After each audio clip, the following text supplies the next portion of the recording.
di kharisidi mokoli nai thong nung chalui ta tong di gana phai di kharisidi na chapi kamati nono le pogui maya wana o pirio anode yakari thangno mokoli nai thong nung chalui ta tong di gana phai di kharisidi mokoli nai thong nung chalui ta tong di gana phai di kharisidi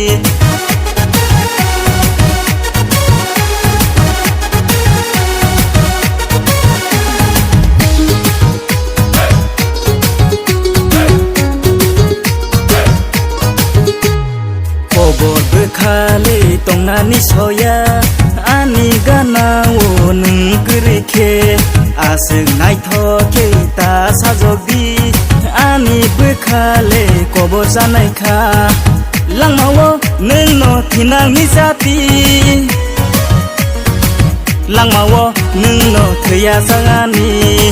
langmawo nung no thinang ni jati langmawo nung no thya sangani mokoli nai thong nung chalui ta tong di gana phai di kharisidi mokoli nai thong nung chalui ta tong di gana phai di kharisidi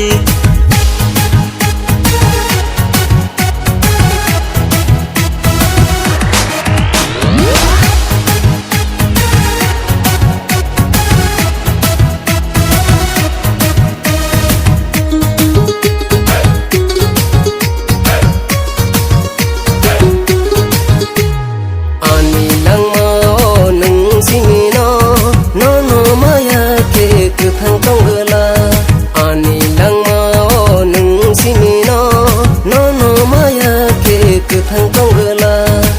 na chapi kamati nono le pogui maya wana o pirio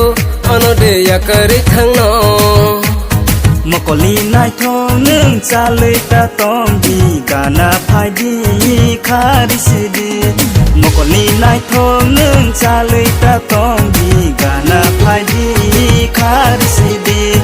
gana phai di kharisidi gana phai di kharisidi